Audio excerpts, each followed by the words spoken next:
What's up, everyone? Welcome back to Beyond ARTV. My name is John. I'm here with my cousin Julianne today, and would you call yourself a little bit of a Taylor Swift fan or a major Taylor Swift fan? Major Swiftie.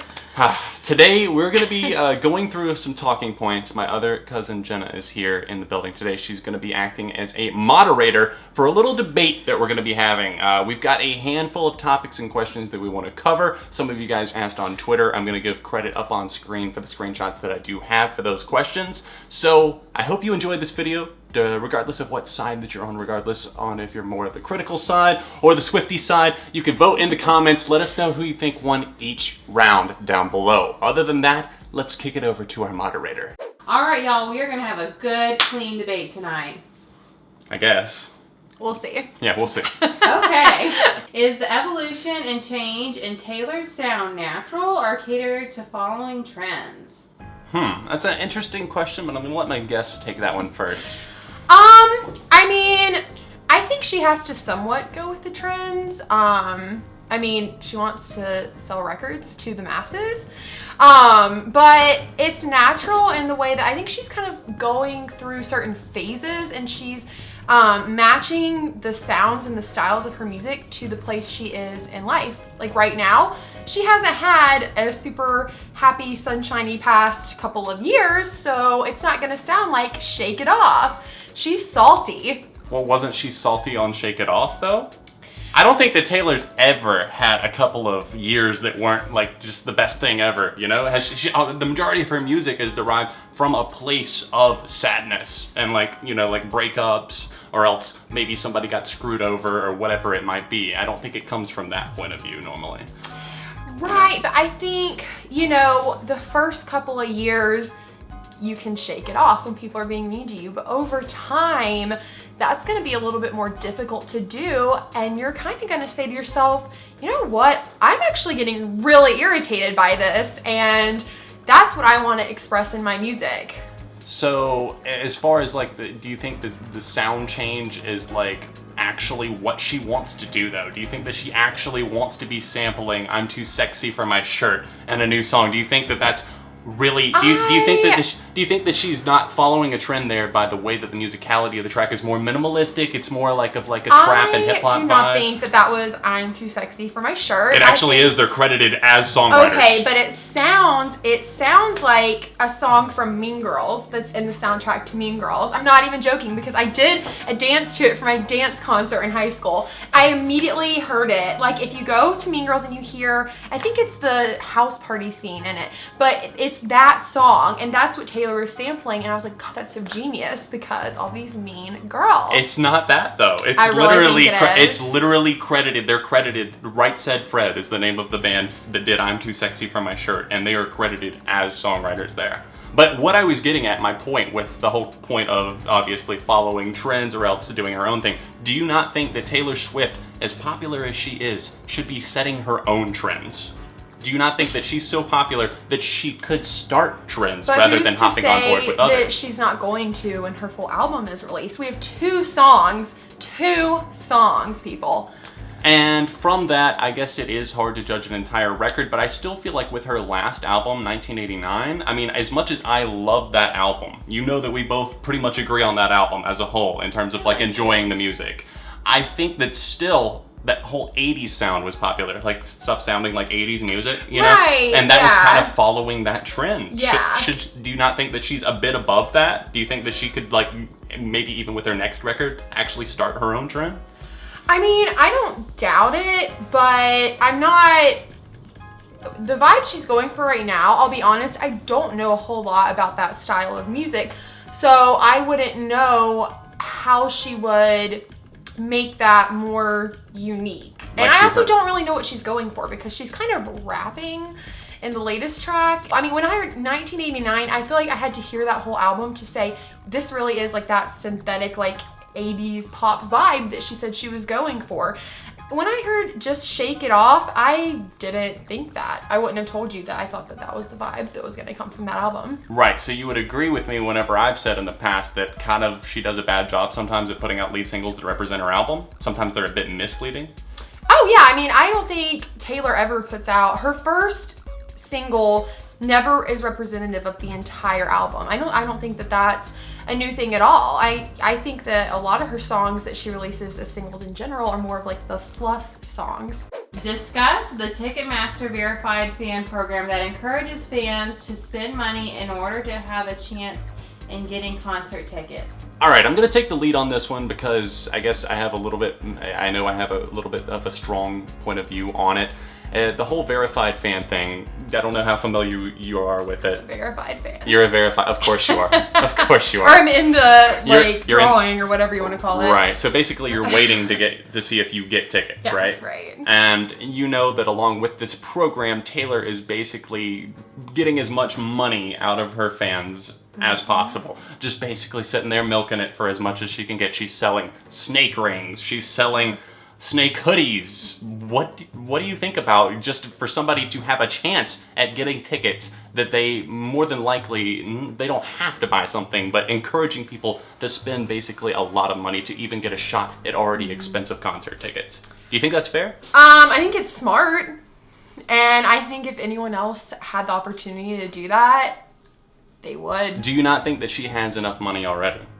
She gives away a lot of her money. And I mean, I'm not seeing the problem. She's a smart businesswoman. I mean, make that money. But why not? I think the problem is that a lot of her kind of genuine personality, I feel like, has gone out the window for everything. You can say, yes, she's being a businesswoman for really this or this or this, whatever it might be. But I feel like every move that she makes now is calculated, whether it be just giving money to a charity. I feel like that's planned in advance, or it's used to maybe deter from like whatever drama that she was involved with Kim Kardashian, Kanye West, Katy Perry, whatever it might be. I feel like now things are used strategically rather than just in the past it was, you know, more sporadic and I suppose like about like the music or whatever it might have been. It's always about the business and the money whenever it comes down to it, obviously. Right. But I feel like now, more so than ever, everything is business. I mean, I think it may feel that way. I think because Taylor right now seems a little disconnected from this album because that's her, I guess, marketing thing that she's doing, like the reputation, no words, just reputation leads it and things like that. So I think it may, I think people might feel that Taylor is a little bit more cold now. I don't feel that way. I don't know. I think it's genius marketing. I mean, I bought 3 copies of the album. I have watched the video countless times, but I will say I have not bought any shirts, rings, or anything because I haven't seen any that I like yet. And I'm 25 years old, okay? I don't have the money to be throwing around on something I don't want. So But you want 3 copies of the album. I do. I'm gonna use that. For what? For like my car. I don't know. You always need your emergency Taylor Swift album with you. So basically, your whole point here is the fact that it's a genius marketing move and that she's going to make even more money. But do you think that's fair to impressionable young fans that are going to be begging their parents or possibly even dipping into their parents' wallets without them even knowing and be like, I have to get those Swiftie tickets. And they're like, I'm just going to do whatever it takes and I'm going to buy 800 t-shirts. Well, if they're taking money from their parents, that seems like a character flaw and none of my business. But like... a character flaw developed by Taylor herself by encouraging it indirectly. I don't think so. I don't agree with that point. That wasn't a real point. Yeah, I think on this point, we're just going to have to agree to disagree and we'll wrap that one there. Okay, how did Taylor Swift handle the drama with Kanye West and Kim Kardashian? It could have been handled in a better way. At the point though, I mean, she and Kanye have had so many issues for so long now that, I mean, I wouldn't have very high expectations on either side for how they're gonna handle something because that's such a long, public, ongoing feud. After everything was said and done, after Kim came out, you know, said she was a snake, all that, how she's handling it now by addressing it through her music, I think is a lot better than going on Twitter or Facebook or Instagram and completely bashing them. I think it's a creative way to handle that feud and kind of address it. Everyone knows it's happening. People want to know her side of things. And I think she did that in a really unique way. I agree that like, obviously, like, drama fuels a lot of things, and obviously it kind of fuels the fact that people are talking about you still. And I agree that, I'm glad that you agree too, that there was blame really on all sides, obviously. Yeah. But I think that, honestly, Taylor, at this point in her career, especially after a song like Shake It Off, where she talks about being able to just, like, not even see the haters or whatever it might be, you know, you're just gonna keep doing your own thing. But she continues, I feel like, to just kind of play the victim, you know, and be like, I've been hurt, and, you know, obviously, look what you made me do. Yeah. You know, this whole song, whether, you know, you want to think that it's about a certain situation or not, it's more than likely about the whole Kim and Kanye thing. And the thing that we're talking about most specifically is the line in Kanye's song Famous, where he's talking about, I made that bitch famous, you know, I feel like me and Taylor might still have sex. I mean, how did that line hit you whenever you first heard it? And then what did you think about whenever that audio leaked from, like, Kim putting up the recording on Snapchat? Well, I think it still didn't show Taylor approving that specific line. First off, I still think it was sketchy that they happened to have this footage of her, you know, approving this song or whatever.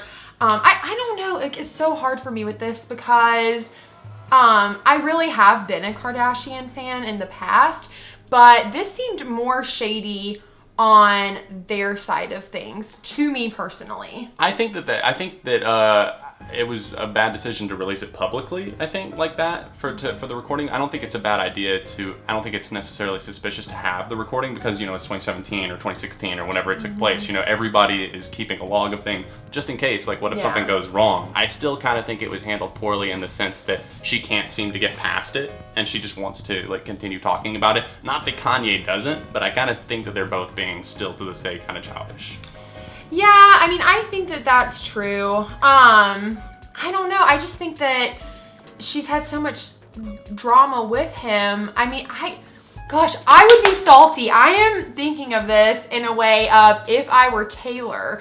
If I were Taylor and, you know, this man had been ruining my life since essentially the beginning of my career. 2009, the VMAs. Yeah, I mean, it's been forever. You know, I tried to be nice to him. I welcomed him back in my life. I said, hey, you know, don't hate Kanye. I'm cool with Kanye. And then they come back and backstab me.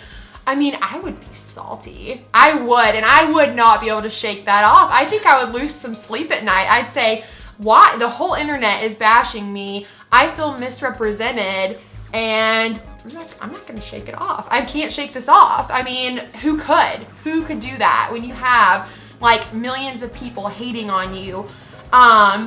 Whether she is in the right or wrong, I think truly to her, the truth is that she was in the right. That's her perspective on it. And I guess she's embracing, I guess, the idea of like, yeah, I am all these things that you've called me. I guess that does make sense. That's actually a pretty fair point. I'm gonna let you have that one. Yeah. I'm gonna let you have that. Yeah, for sure. I mean, I think there's certain parts in the song, you know, where she says, you know, she's like, you know, maybe I got mine and you're all gonna get yours. I mean, I think she owns a little bit of what she's done in that song, even though it says, look what you made me do.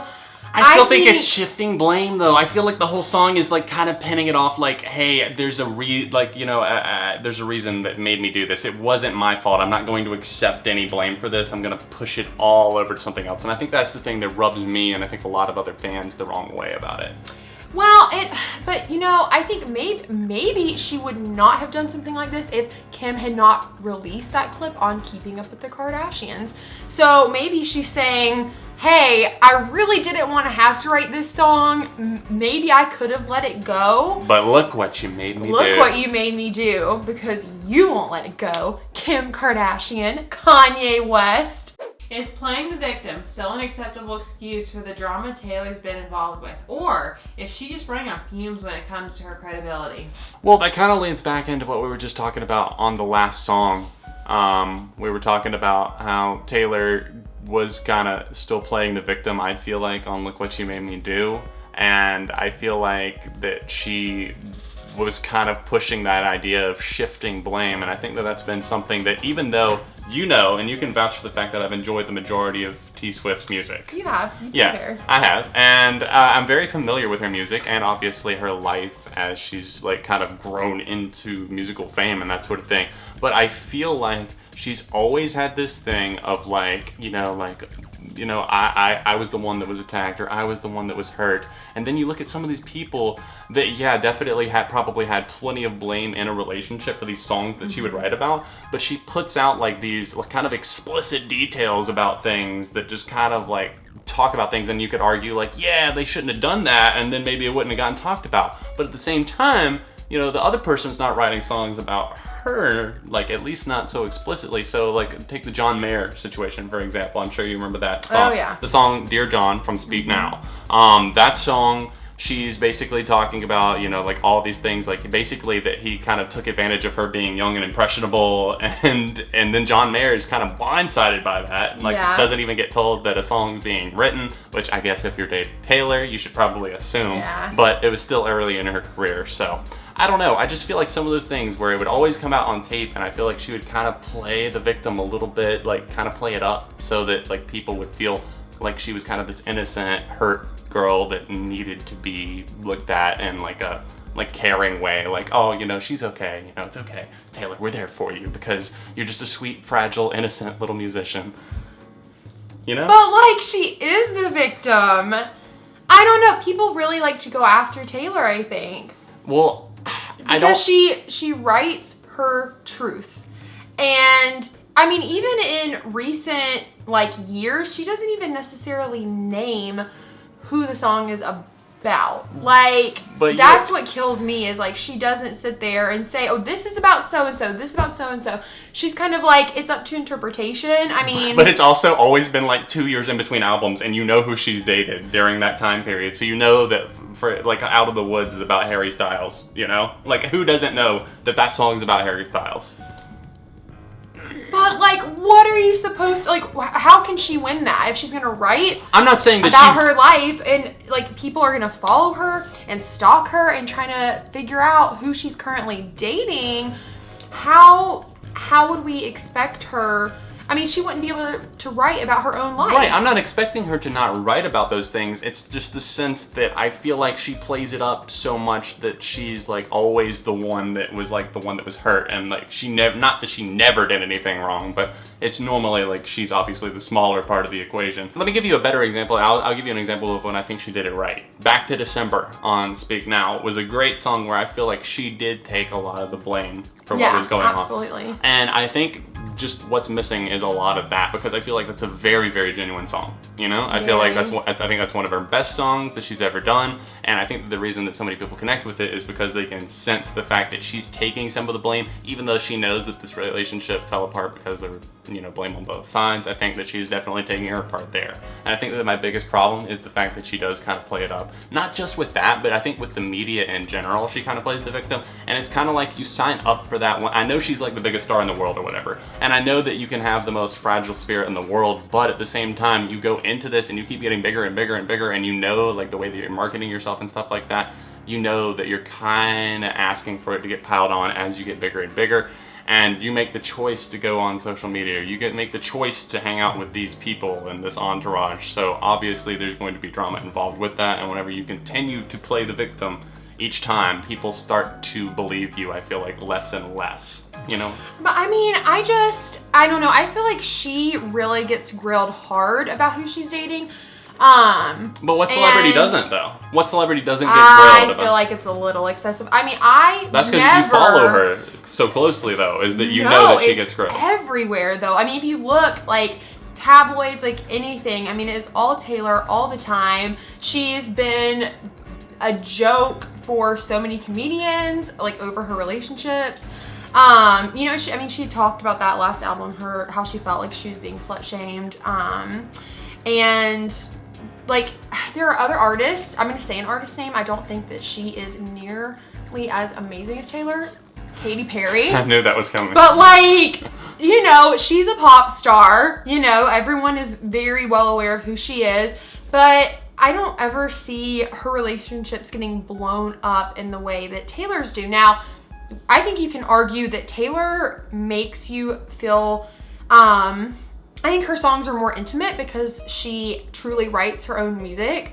I think they're two different types of artists, though. Yeah. And Katie sucks, so I can't even. It's hard to even compare. Well, I wouldn't exactly agree with that because I like plenty of Katie's songs, but that's not what we're talking about. But what I want to say about Katie is the fact that she was never as popular, and whenever she was at the height of her popularity, it was kind of while Taylor was skyrocketing, and Katie never got as big as Taylor did. So I feel like that's one part of the reason, and two, it's like, I know you're probably not super familiar with YouTube, but like the people on YouTube, like PewDiePie is the most subscribed channel on YouTube. He has 57 million subscribers. He's the one that everybody goes to talk about in the YouTube. If you talk about music, who are you're gonna name? Taylor Swift. Yeah. One of the first people. Oh, you want who's the biggest person in music? And you're gonna think of Taylor Swift is gonna be one of the names. Right. If you think of YouTube, PewDiePie is gonna be one of the biggest names. And who do you see at the start of every article that's about YouTube? PewDiePie is listed there. It's like Taylor Swift is listed there too because it's just an example. And yes, tabloids criticize these people to no end, but it's also, like I said, I feel like something that they signed up for.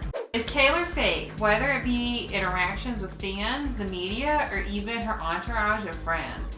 Does she come across as genuine? I think that kind of circles back to what I said earlier in the sense that I think that she's losing that genuine feel that I think that she had, the feel of authenticity that I feel like years ago I defended her on many times just because I was like, Taylor, I want to give her the benefit of the doubt. I'm talking even up through like the Red and even parts of like 1989 era. So I feel like since then though, it's kind of been this different persona because yeah, you can reach like your breaking points, I guess, as a person, and it can make you kind of build up a wall. But at the same time, so many, like I said, moves feel calculated. And what have you heard? I mean, I don't know how much you've heard about this, but like she's always generally got an entourage of like kind of famous friends that hang around her. Many of those people were reached out to be in those groups.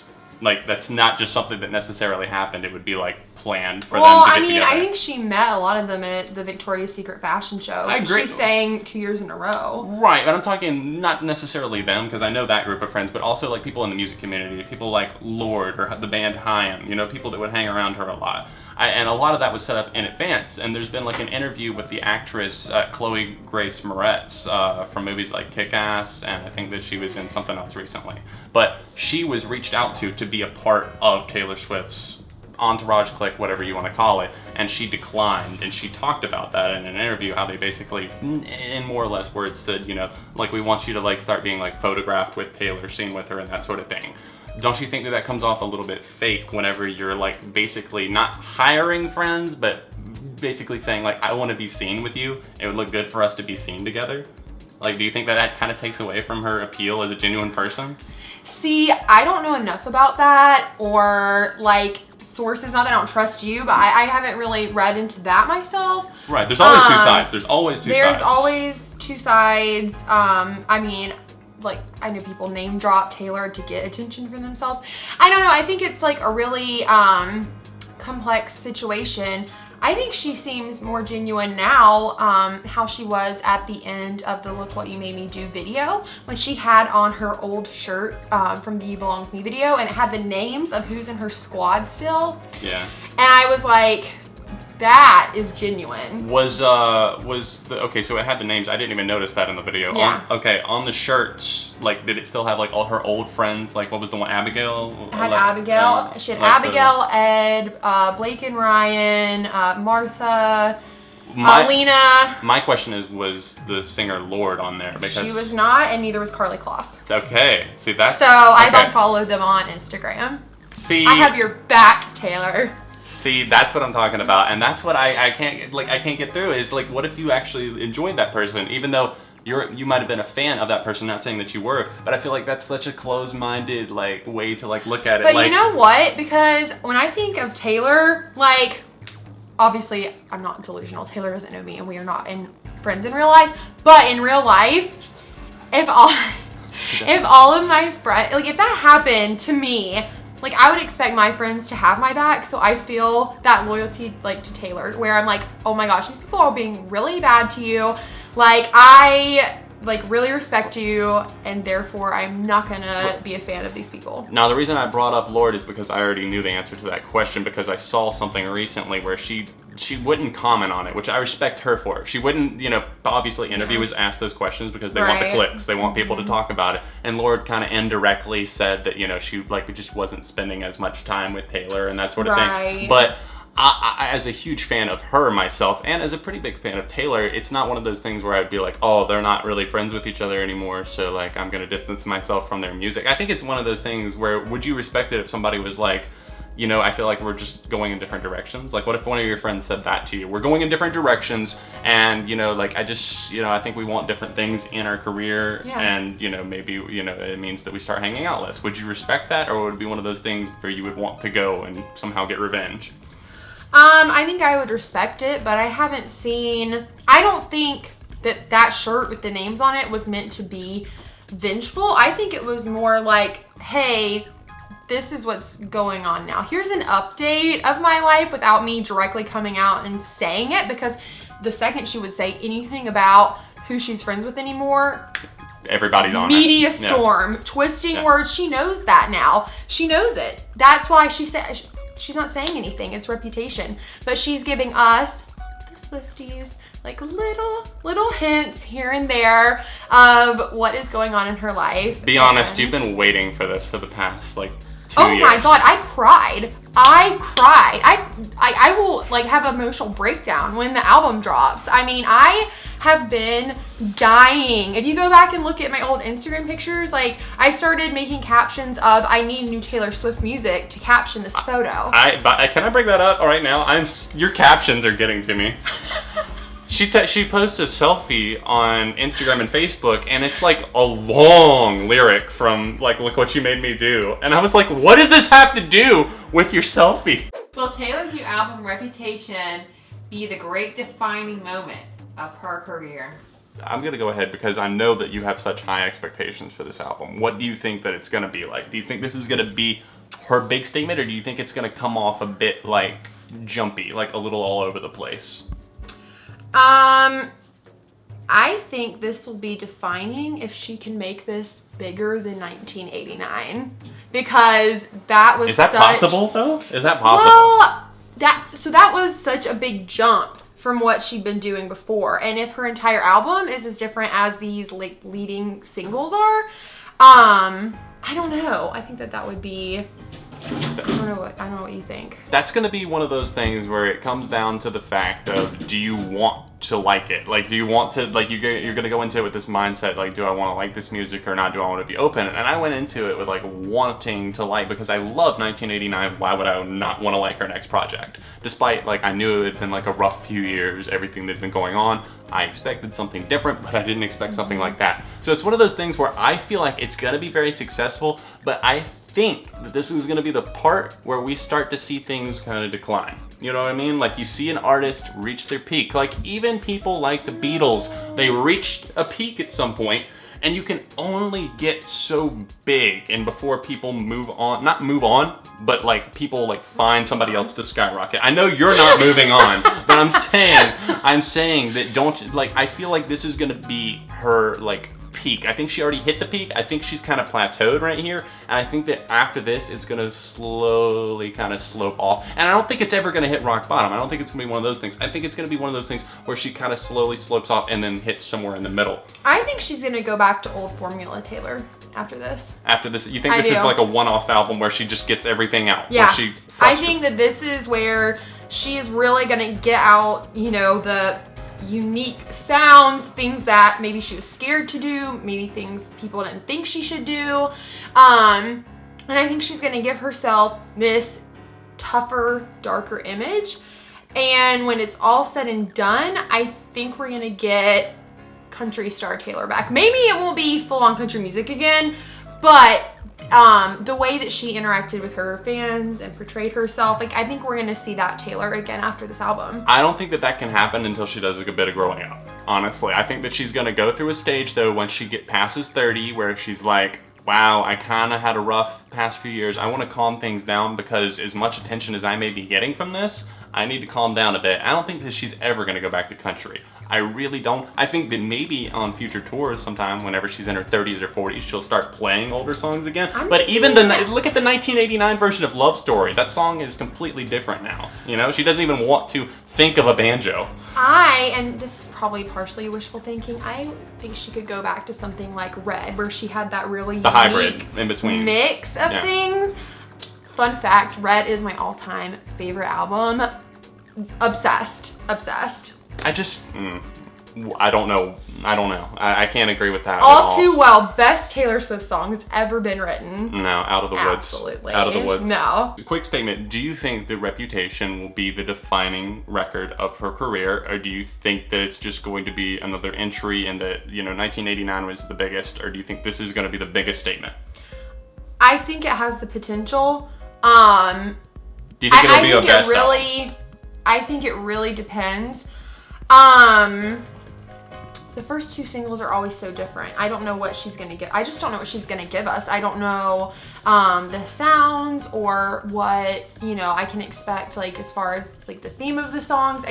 There's so much unknown that I really couldn't tell you, because I don't think anyone knew that 1989 was just gonna be as big as it was based on the first single or two. I think that it people threw had people to for hear a loop. it. Yeah, it threw people off. And she's throwing this off again. I mean, coming off of Red, trust me, I was like, 1989, what is this? Like, give me Red back. But then you start to like 1989, and then once you start liking that, she gives you Reputation, and you're like, wait, hold up. What are we doing? I think it's smart in the sense that she does continue to throw people off and it keeps people talking, but I think that the quality of the music is suffering big time because, like, yes, as of recording this video, there's only 2 songs out, and I like Ready for It better than Look What You Made Me Do, because I think the first one is pretty much garbage. I know that you would disagree with that completely and 100%. I know that you have to get out there for Taylor just in case she somehow sees this video that you're gonna defend it.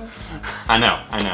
But I just don't think that the music is up to par with what she's done in the past, because with 1989, as thrown off as I was at first, I still could see that there was, like, especially as I listened to the album, I could see that the details and the lyrics and the quality of the music was there, even though it was something totally different. So obviously we're gonna have to wait and see, but I personally do not think that this will be the record that is the biggest or just the biggest moment. I think that some people are gonna look back at it and be like, I wish that era hadn't happened. Well, that was the great debate. Thanks to my cousin Julianne for actually coming and debating me, and thank you to my cousin Jenna for actually being the moderator here, and for my hamster Jonas for being loud in the background. Just kidding, he's great. Anyways, guys, make sure you check out my cousin's Instagrams. They're gonna be linked in the description down below. All of my social media links are down there as well. And keep in mind that we're not like hating each other over this or anything like this. It's not causing a rift in the family. It's all in good fun. It is. It's fun to have someone to debate with. Not everyone can have the exact same viewpoints. Exactly, and I feel like if a lot more people realize that